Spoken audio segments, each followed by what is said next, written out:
Okay. Okay. Looks like it's going. Let's go back to here. All right, I think we're good to go, guys. So I'm going to share my screen now.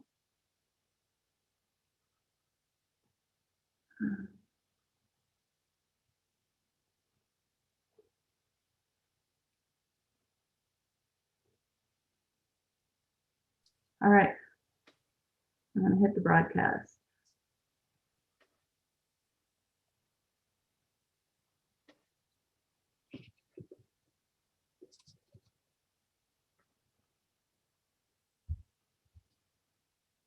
All right, we're live.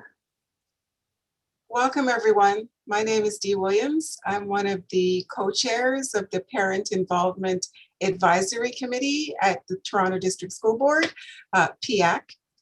I'm just welcoming everyone here to our school council town hall this evening. And we're going to open with a land acknowledgement. We acknowledge we are hosted on the lands of the Mississaugas of the Anishinaabe, the Haudenosaunee Confederacy, and the Wendat. We also recognize the enduring presence of all First Nations, Métis, and Inuit peoples. And I'd just like to pass it on to my fellow co-chair, Felicia Cito-Lau. Oh, thanks, Dee. I want to first thank Michelle Monroe and the Parent and Community Engagement Office for organizing this parent engagement event this evening. As Dee mentioned, I'm Felicia Cito-Lau, and I'm the other co-chair of PIAC. I just wanted to mention that, I wanted to share our website, which is torontopiac.com, and specifically, there's a resources page that you may find helpful at torontopiac.com/resources.html.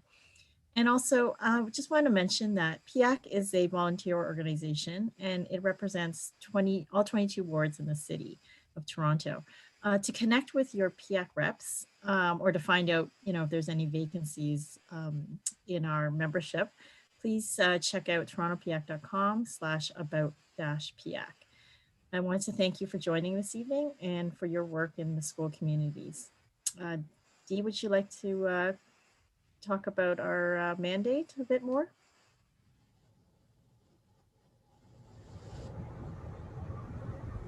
Oh, Dee, unmute. Thank you. That's the phrase of the pandemic. Unmute, unmute, you're on mute. So I'd just like to remind folks that don't know that PIAC is a parent involvement committee mandated by the Ministry of Education through Regulation 612 of the Education Act. And our purpose on PIAC as a parent involvement committee of TDSB is to support, encourage, and enhance parent engagement at the board level in order to improve student achievement and well-being. And PIAC does that by providing information and advice on parent engagement to the board, communicating with and supporting school councils of the board, and undertaking activities to help parents of pupils of the board support their children's learning at home and at school. So as Felicia mentioned, you can get more information about PIAC on our website, torontopiac.com. And also we can post in the link in the chat.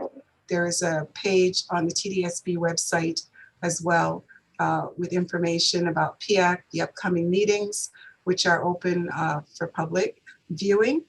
There's a lot of information there about our things that PIAC has done with the board, recommendations made, our meeting minutes, etc. And with that, we'd like to introduce Curtis Ennis, Interim Associate Director of Equity, Wellbeing, and School Improvement, to share greetings from the TDSB. Thank you, Curtis. Thanks, Felicia, and good evening, everyone. It's a pleasure to be with you this evening. My apologies for not being on camera with you, but I'm here with you.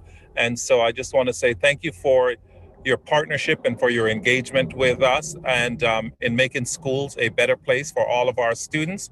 And the work that you do is valuable, and it is something that we treasure. So I just want to continue to encourage you to stay engaged in the process with us.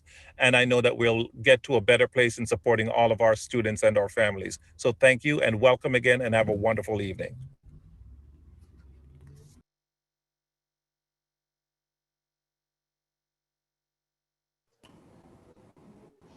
Thank you so much, Associate Director Curtis Ennis.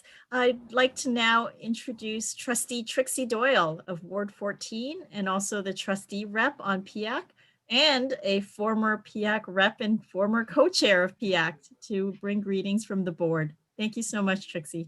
Thank you, Felicia. I'm here tonight. Just want to say good evening to everyone. As Felicia said, I'm Trustee Trixie Doyle. I'm from Ward 14, Don Valley East, and currently the Trustee Liaison of PIAC. Tonight, I'd like to welcome you all here on behalf of the Toronto District School Board. I want to thank you all for joining us, and I also want to thank both the Parent and Community Engagement Office and PIAC for putting on tonight's event. Tonight, the PCO and PIAC have taken advantage of this online medium to bring us all together to offer another opportunity for school councils to get updated information and participate in some really great school council training sessions. Thanks also to all the presenters for these sessions throughout tonight, and to the various members of PIAC and the PCO who are working behind the scenes to make tonight a success. Before I became a trustee, I spent over a decade being on school councils in my children's schools. And when I think back to when I first started, I remember feeling a little bit lost and often frustrated. I knew that each TDSB school was supposed to have a school council, which meant that each year there were hundreds of parents like myself out there who were doing very similar work to what I was doing. But without any connections to these other councils and without easy access to resources and information, it meant that I felt like I was always doing everything from scratch or recreating the wheel. My work got significantly easier when I connected with PIAC and PCO and began to take advantage of the various workshops and conferences and networking sessions that they put on for school councils. So I'm really happy to see you all here tonight participating in this event. And I hope that you can get from tonight's event what I got in the past, which was information and support to make the important work that you do just a little bit easier. I know firsthand the time and effort that our amazing councils put into our schools and what a difference parent engagement really makes. So thank you again to all the council members for coming here tonight. I hope you have an enjoyable and informative evening. And now it's time to get things started, and I'll pass the floor to Michelle Monroe, Coordinator of the Parent and Community Engagement Office.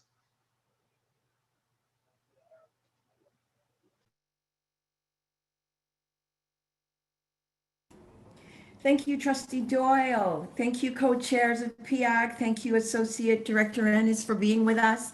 Let me extend my thanks and appreciation to the almost 270 school council members we have online. I am so thrilled and pleased when I see so many of you making the time to be here, and I know there are 50 million things you could be doing right now.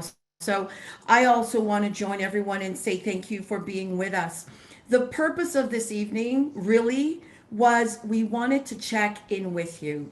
We checked in with you late fall, and since that time, so much has happened within our district, but I know within councils. My office is constantly hear from school council chairs, how they're doing, how they're coping, the innovative ways in which they're trying to keep parents engaged, but also the ways in which we're not doing so well as a district in giving you what you need to deliver in the way you need to do it. So what I thought I'll do is check in with this evening and say, let's take a look at what the environment that we're in, but also to just reflect on some of the things that this council and TDSB's councils across our district has been engaged in since this period. Next slide. Would you just pull the rest of the slide down, Margaret, please?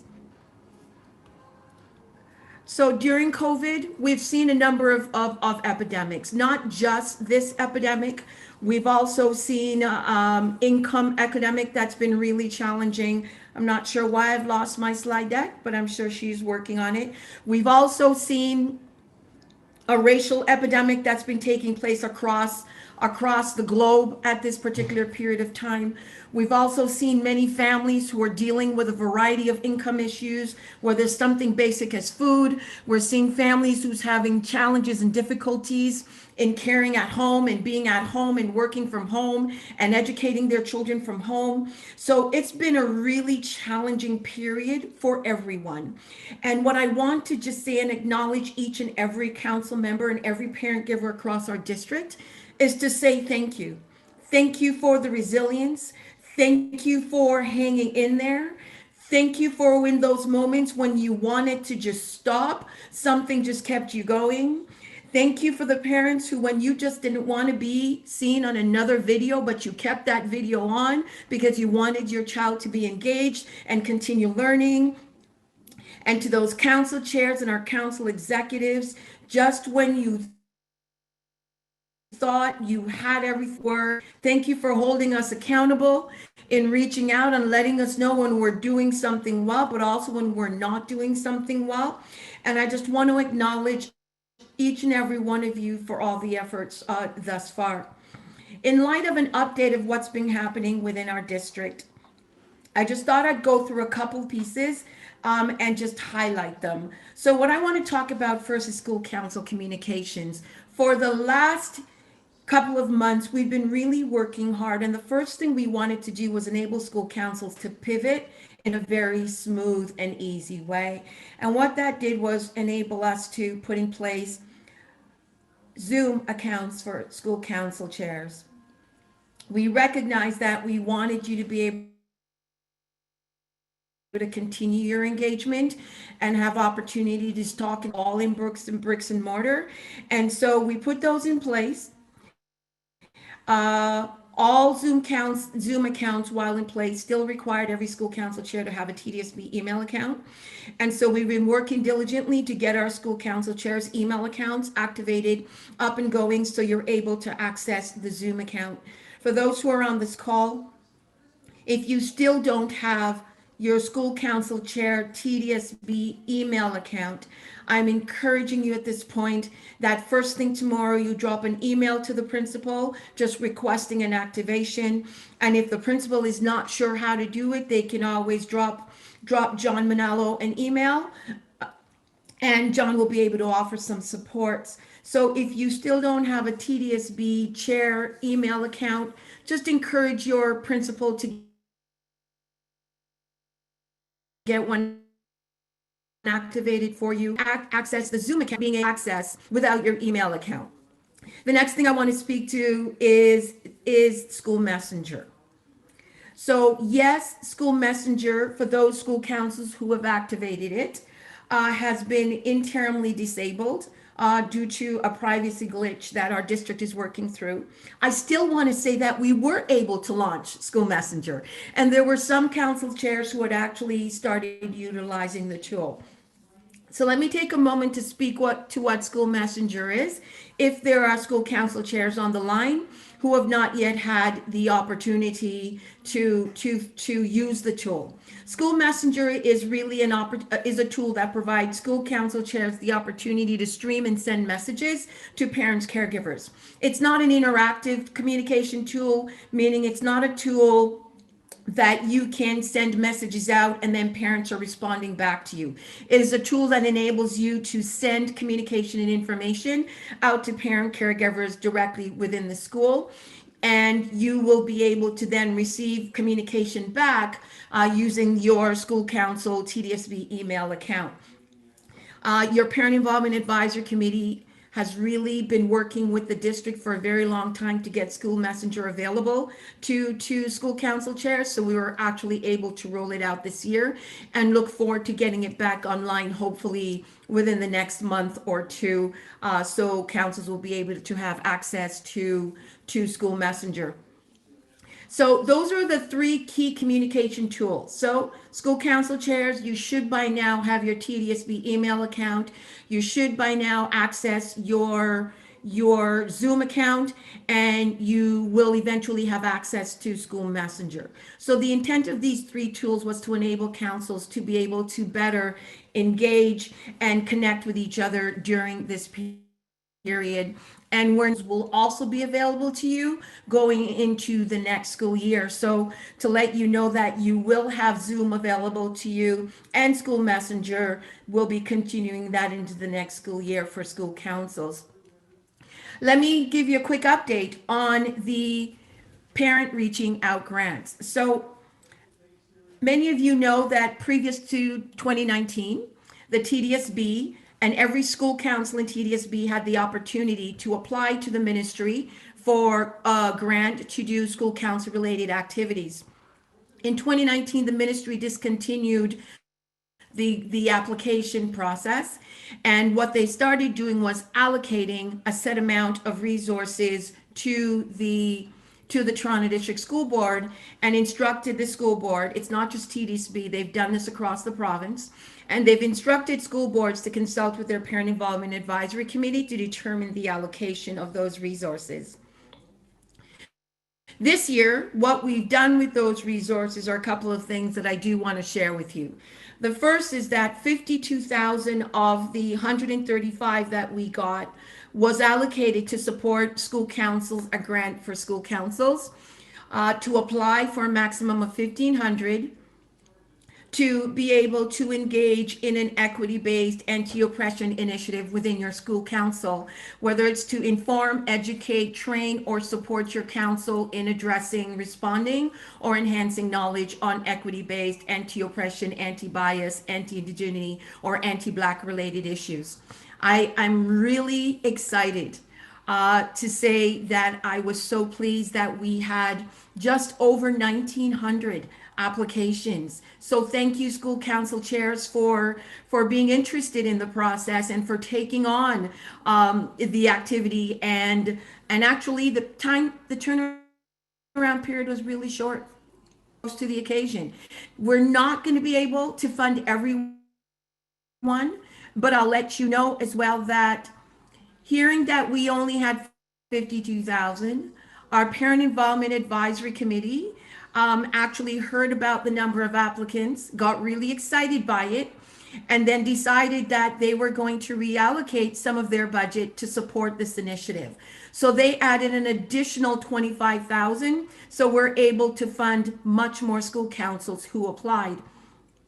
And so the confirmation messages will be coming out starting tomorrow. So school council chairs, you will hear if you are successful in your application, and then you'll be able to get that started. All the guidelines around the application will be outlined in your confirmation message. So, you know, we wish you best of luck with that, and we thank you.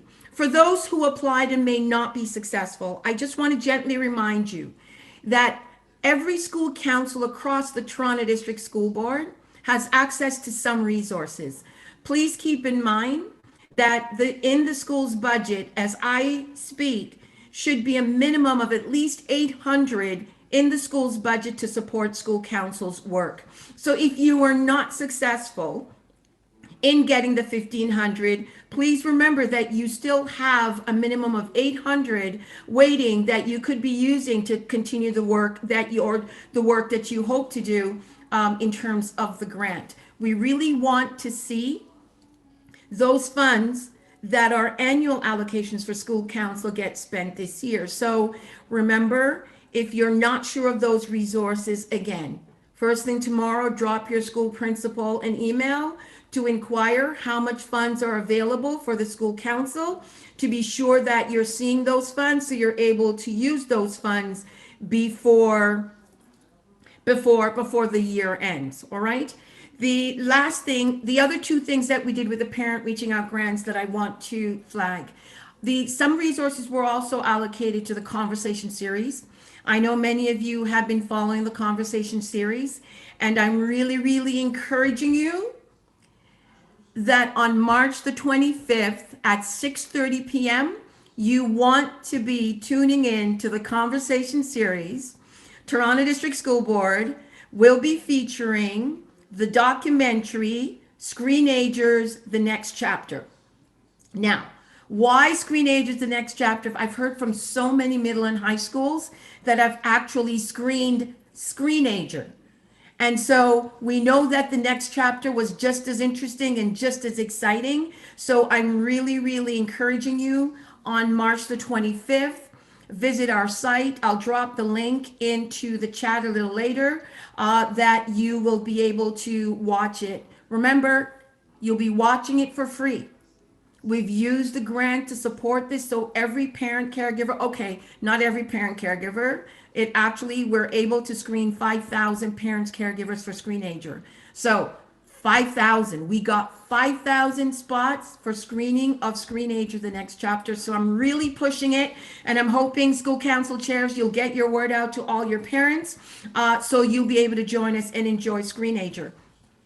For our next conversation series. You also want to join our April conversation series. It's going to be an exciting one. We're featuring Lisa Diamore, who is really speaking to what's happening in terms of young girls, women who are girls that identify as girls, and actually what they're experiencing as they move through their developmental stages. She's a dynamic speaker, world renowned, so please tune in.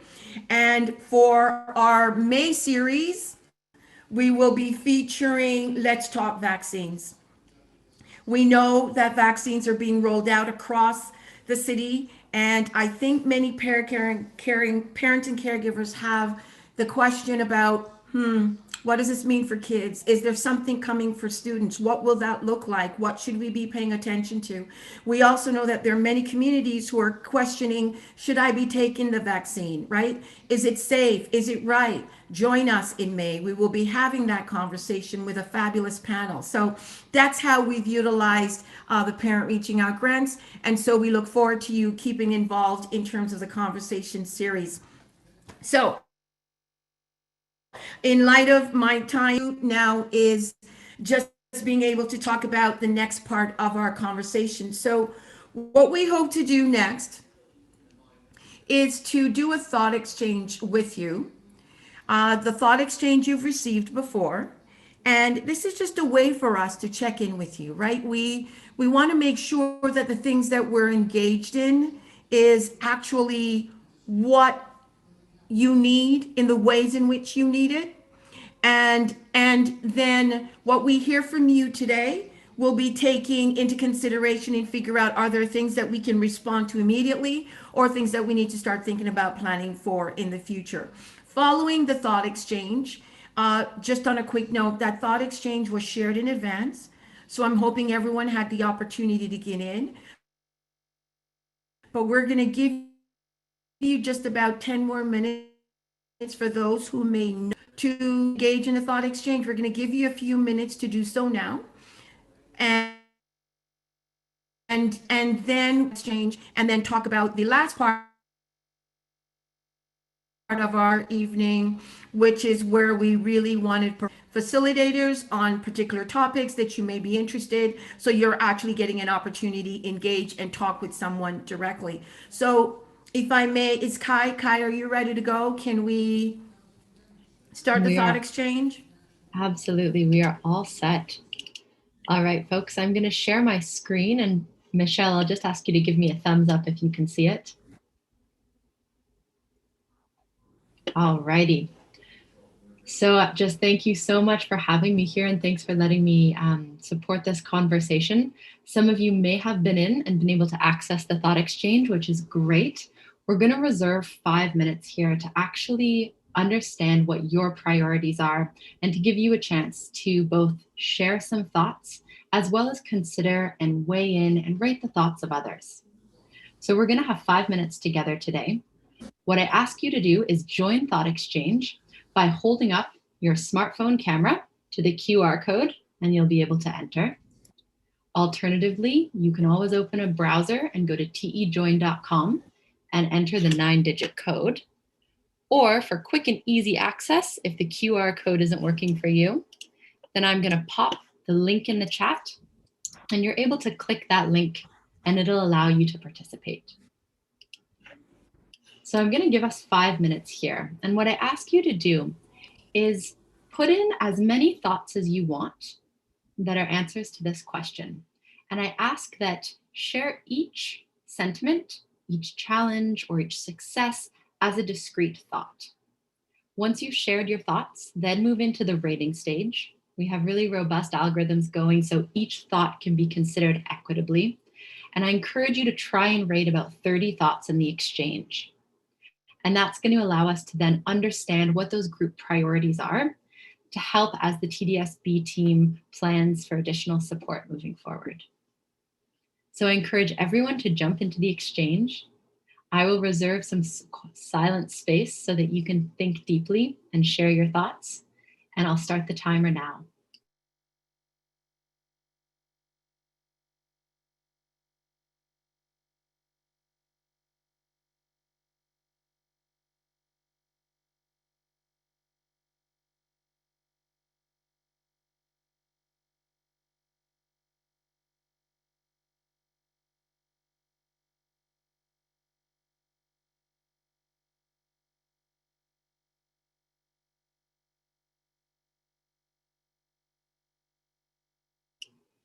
And just noting, if you haven't had a chance to previously sign in and enter the exchange, that's not a problem at all. We've got our time together today where we can go in and we can think deeply and we can rate some thoughts of others. So again, I encourage you to join via the QR code. You can hold up your smartphone. You can use the link that I've put in the chat. And you can also always navigate to tejoin.com and you can enter that 9-digit code. So this is the exchange that was shared previously. And now it's a chance, reserve time to go in, share some more thoughts, rate the thoughts of others, or engage for the first time.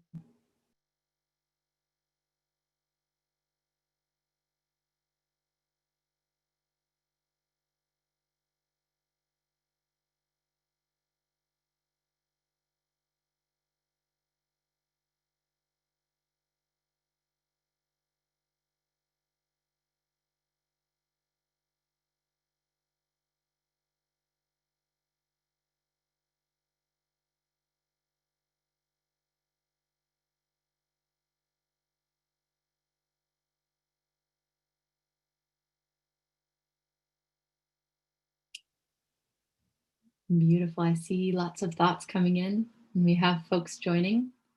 We're about to navigate to another screen and I just encourage you, if you haven't jumped in yet, this is a really valuable time investment for about 5 minutes to really have your voice make an impact. So I'll just reserve a few more minutes on the screen and I'll let you jump in and then share your thoughts.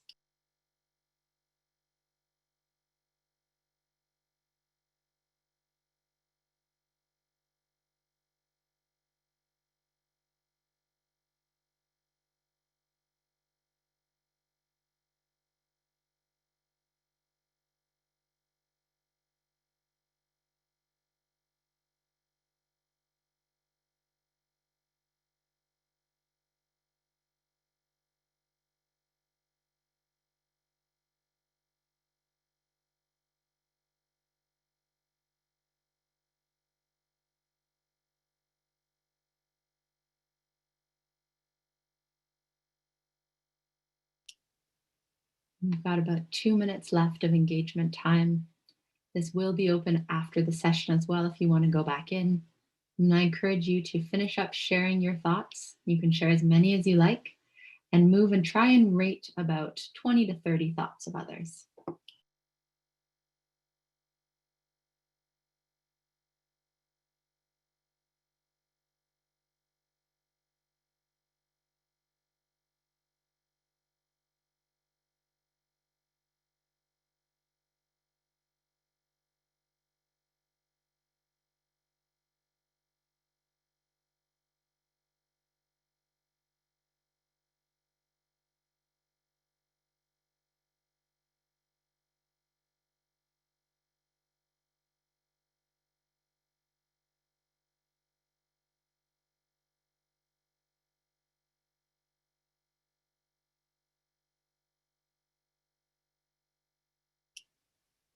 Wonderful. We've got about a minute left. So at this point, you should be moving into the star stage and just try and rate and consider about 15 to 20 thoughts of other people.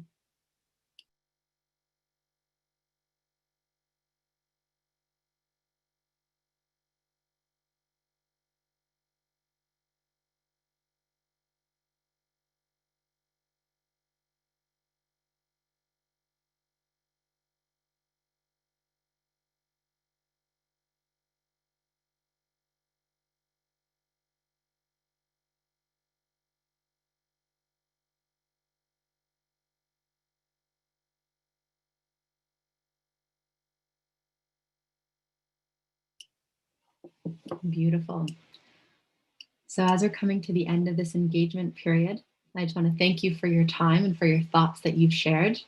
It's been wonderful. In less than 5 minutes, we've been able to capture almost 350 participants, voices of almost 400 thoughts. And when we look at the rating numbers, there's been interaction, there have been group learning and empathy building based on almost 4,300 ratings. So congratulations, this is beautiful engagement. And now I know we have a couple minutes here, and I think there's some really lovely responses that have come in. So I'm going to take just a couple moments until you break out into your sessions and give Michelle the opportunity to speak to some of these top thoughts that you've prioritized. So the top thought that has come up in the exchange in response to the question to ensure that TDSB is best supporting the work of school council's engagements with parents, families, and caregivers. What's working well and what are some challenges? So the top thought is that a principal that communicates frequently with parents. Parents feel like they are kept up to date on what is happening in the school and with their children. And I agree, this is a beautiful thought. And Michelle, I'm interested to hear your thoughts on this.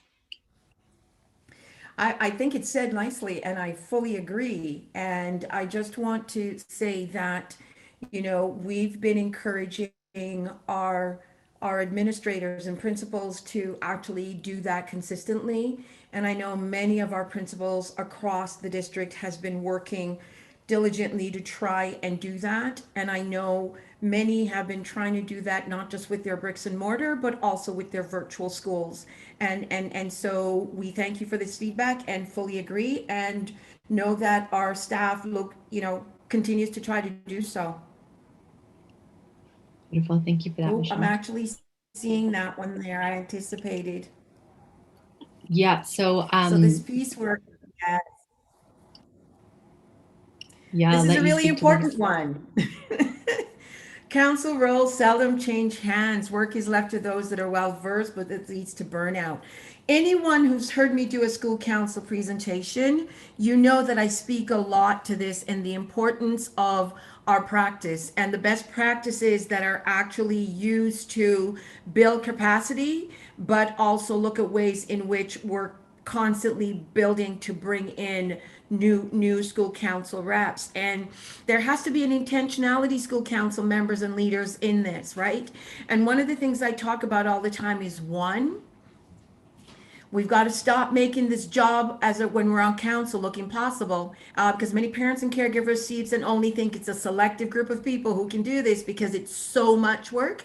I think if we can sort of disrupt that myth, but also some of the activities we choose to do and the way in which we choose to communicate and how we communicate may begin to help better build the number of parents and caregivers who are involved in school council. Because I know there's still many parent caregivers out there who really don't yet know or understand fully about school councils, their mandates, and our role.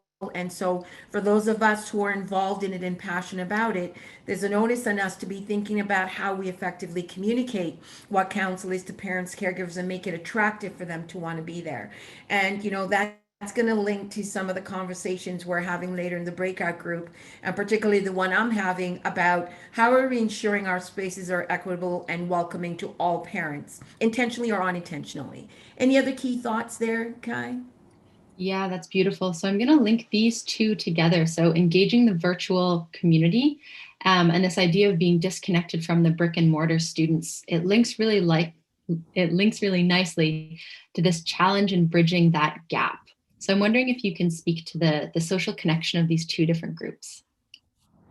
And we can, because it's been a constant theme that we have heard from parents and caregivers, not just in our virtual, but from our bricks and mortar school councils, who have been wanting to connect with our virtual engagement, with our virtual parents, and also virtual parent caregivers who want to be connected with. And so one of the things we encouraged was to ensure that at the bricks and mortar level, that virtual parents and caregivers were not disconnected from communication. So in the bricks and mortar schools, there is a way for the principal to ensure that all communication remain consistent.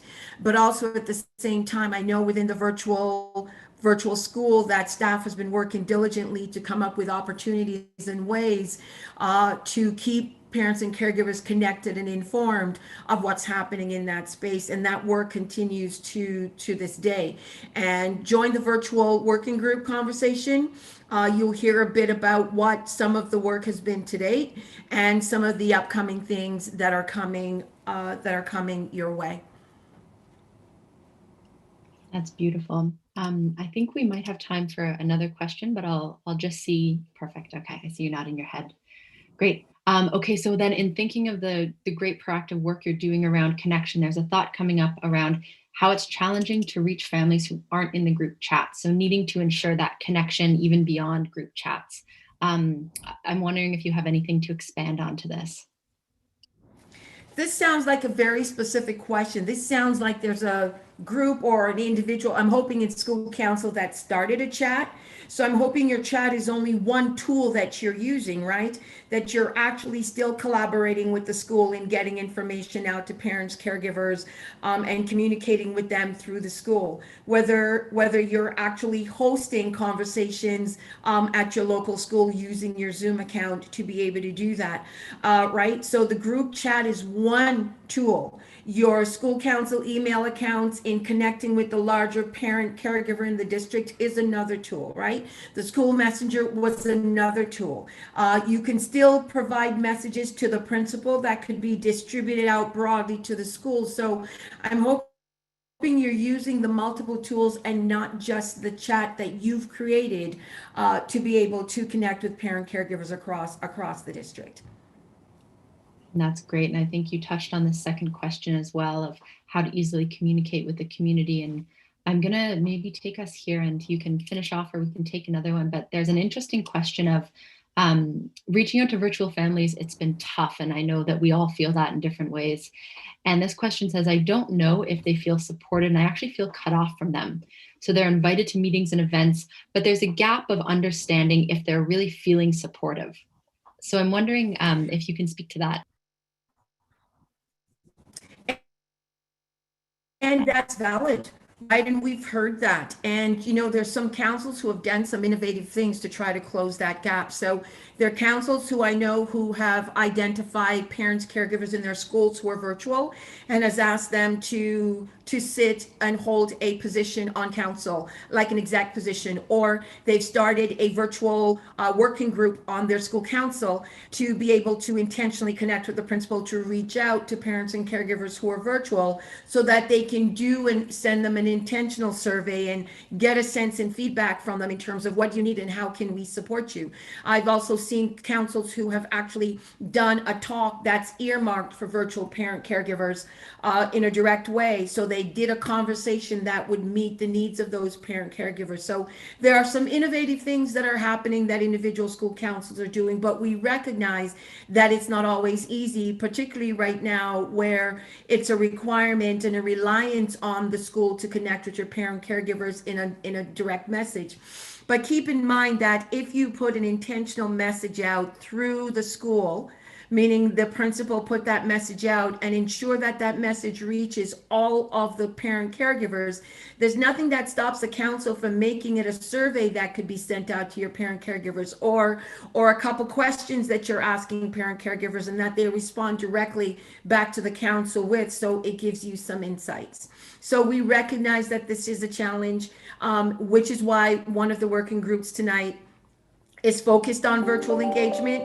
And I know the facilitators there will be hoping to hear some innovative ideas from you, while you'll also hear a bit about what's happening from the district side.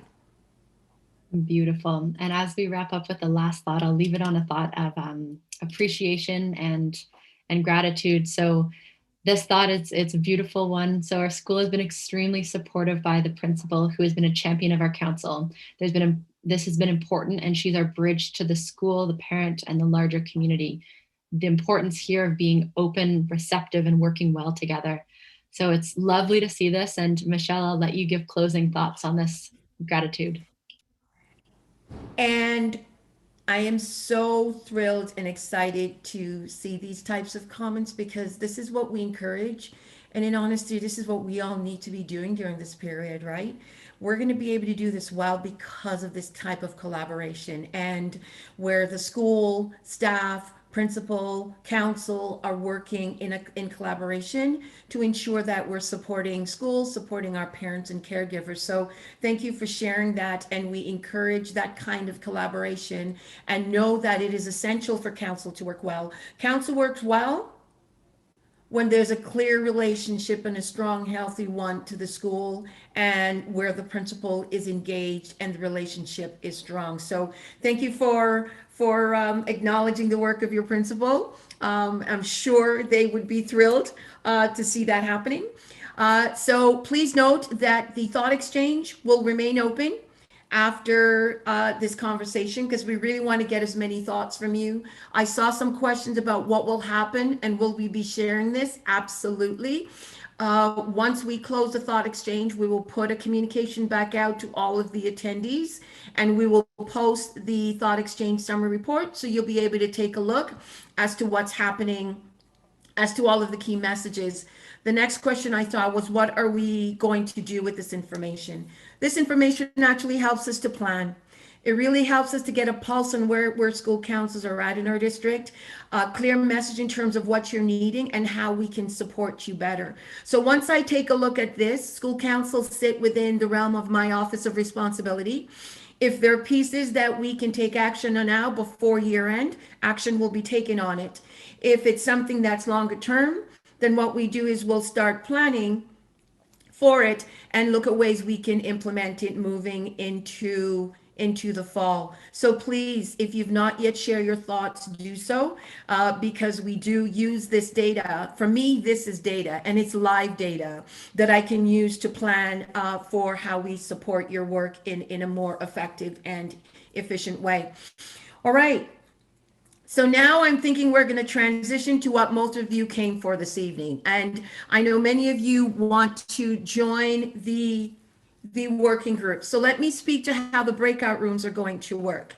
We have organized a number of working groups for you this evening. We have a working group that's looking at budget and fundraising, a breakout group that'll be looking at bylaws, one that's looking at communication, and one that's looking at engaging with virtual families, and one that's looking at equity and anti-oppression work. So the first breakout will begin at 7:20. It will wrap up at about 7:50.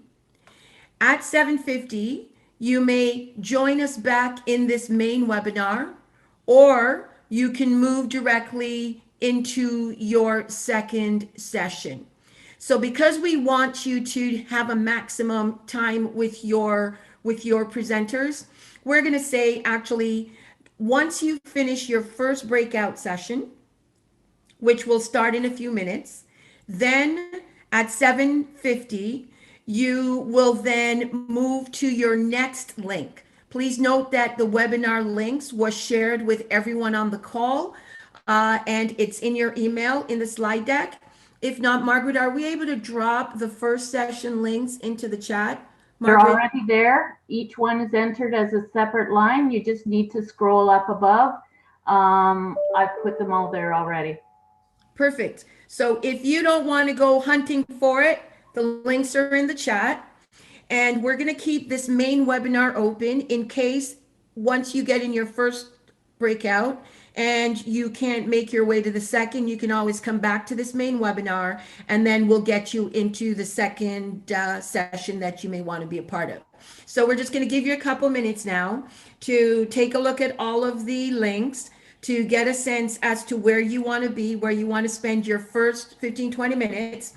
And then we ask that you make your way now into your sessions. The presenters this evening are waiting for you. So I saw some questions about who's in those sessions. Let me just give you quick highlights as to who the facilitators are. So in terms of the conversation about communications, will be led by Kevin Bradbeer and John Manalo. Virtual working groups will be facilitated by Kadeen and Wilmar and Vicky Branco. Bylaws will be done by Nancy and Javine Sands.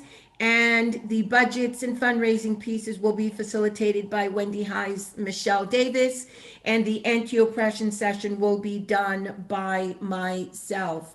I'm seeing an email, a chat, Margaret, where people are saying they didn't get the links. The links are all up above. They just have to scroll up in the chat, and I've identified them each with the topic name. If you're looking at the time, the last one was entered at 7:05, so you can scroll up. It'll be above 7:05. All right, I'm seeing them, everyone. So if you just scroll up to the top of the chat, you will see the links there. And so now I'm going to ask you to start leaving us and just pick a breakout room that you're going to go into and enjoy that conversation. And we'll see you back here at approximately 8. We'll see you back here at approximately 8:15. Thank you.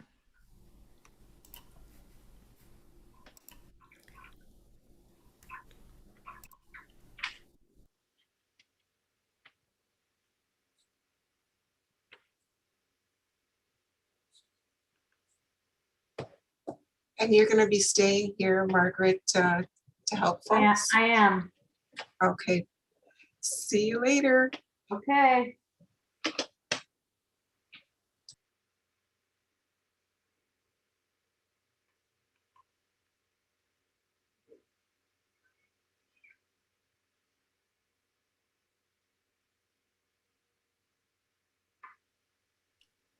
Margaret, I see people are just jumping off.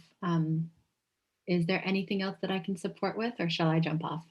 No, I think we're good. I'm just admitting everybody into rooms right now.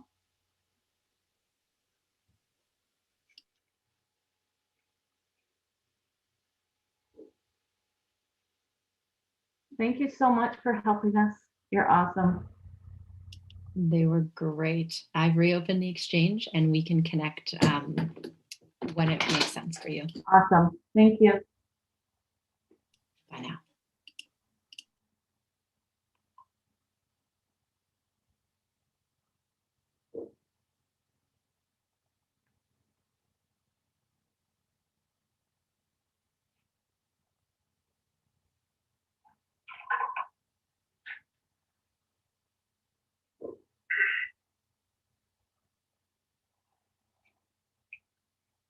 Good evening, everyone. Welcome.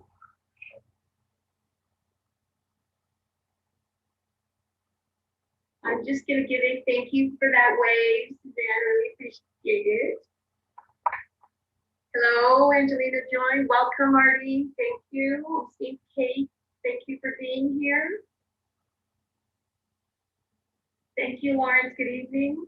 We're just going to give it another minute, all right?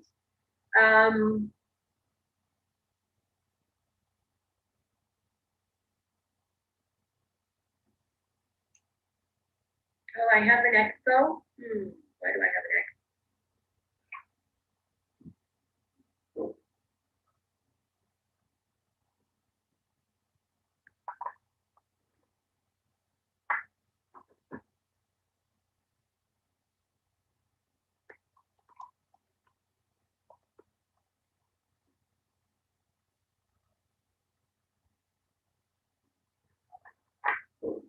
Perfect.